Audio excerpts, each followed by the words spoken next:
Now, I would like to say that with this measure we are now adopting, to my mind, it will not be possible to have this system or any other system functioning effectively. The number of clauses that we have included are so restrictive and rigid that it will not be possible for any system to function in this country. If at all it is able to function, it will be able to function with a lot of difficulties.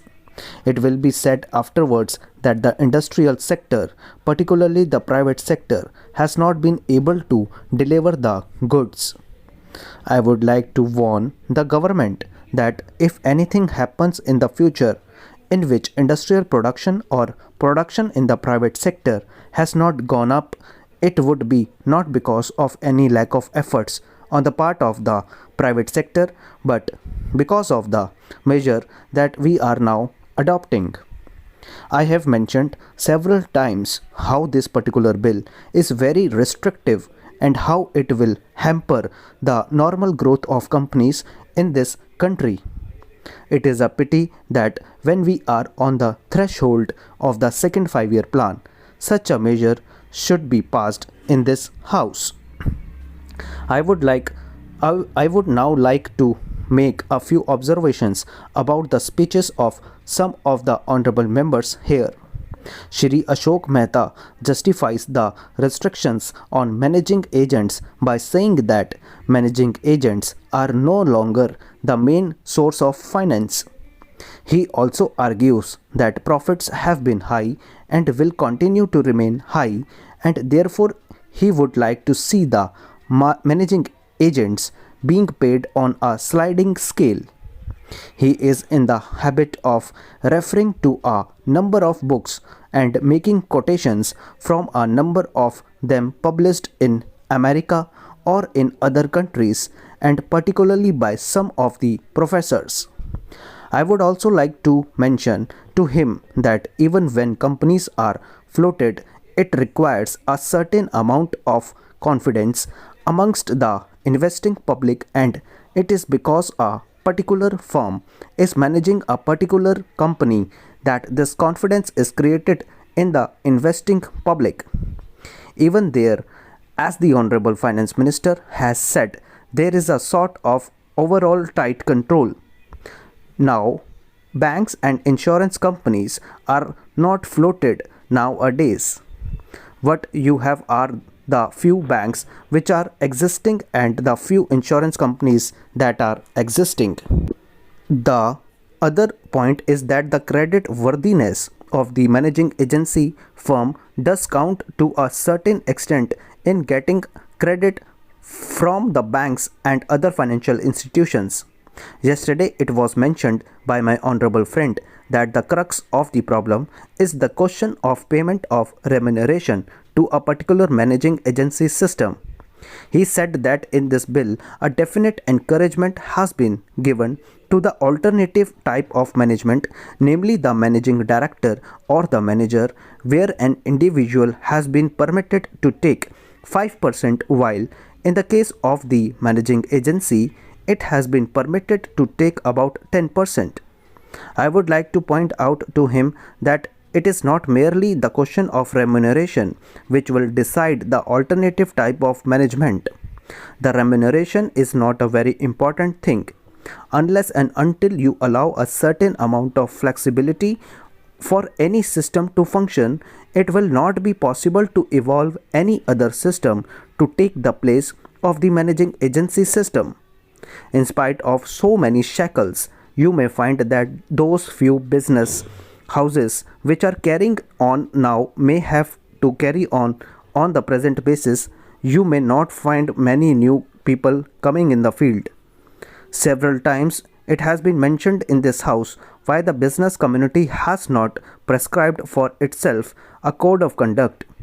In this connection, I would like to point out that a degree or diploma is essential for the profession, and in the case of violation of the code, sanction should be provided by it to prevent a person from practicing the profession. Today, even Ashok Mehta and Shri C. C. Shah can set up a grocery shop and become businessmen. Nobody lays down any condition for starting business and nobody can prevent others from continuing it. But I would like to point out that with regard to the code of conduct, there is a certain amount of ethics and there are certain standards and traditions on which business houses function. If a particular firm has not got proper ways of managing its business, you will find that that business house will find it difficult to function and it would be difficult for it to command the confidence of the business community. It would not be possible for it to function as effectively as a firm which has proper ways of managing its business. That is sufficient as a code of conduct.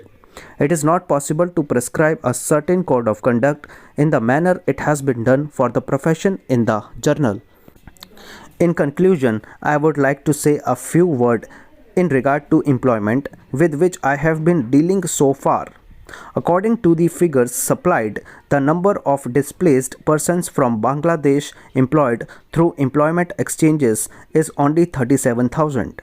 This is very meager compared with their total number, which comes to 32 lakhs according to the official figures.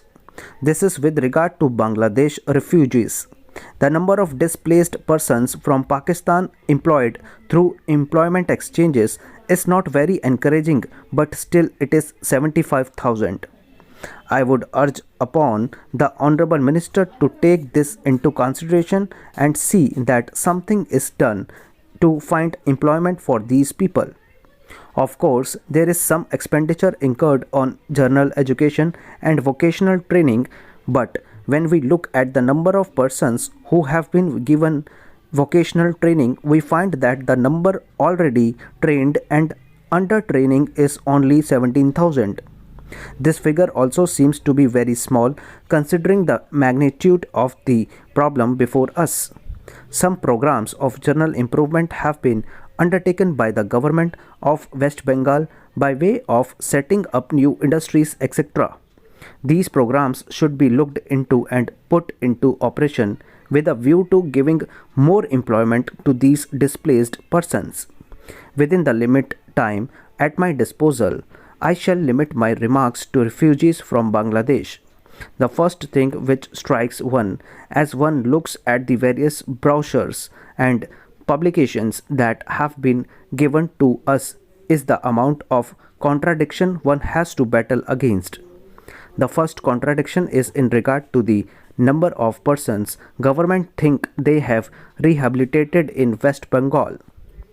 Granting that it is difficult to make a final assessment of the number of refugees who have come from Bangladesh, it is still true to say that at least there should be some sort of parity between what the Union Ministry says and what the West Bengal Rehabilitation Ministry says.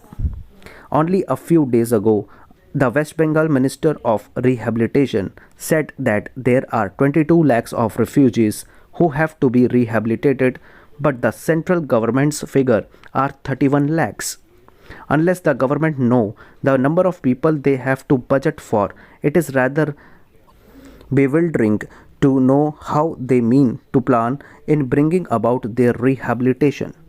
As a matter of fact, many other sources believe that the figure is far higher, but in any case, there should be some parity and some idea as to the extent of the rehabilitation problem which still remains before the people of West Bengal. The other contradiction is this.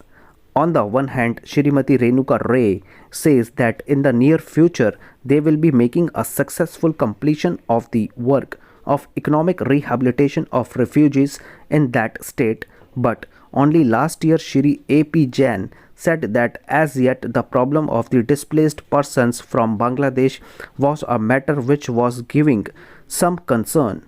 I really do not understand why, in spite of Shri A.P. Jain recognizing that the problem is still quite serious, Shrimati Renuka Ray should have made such a statement. Yet when we heard the Honorable Finance Minister, we find that there has been a big shortfall in rehabilitation budget.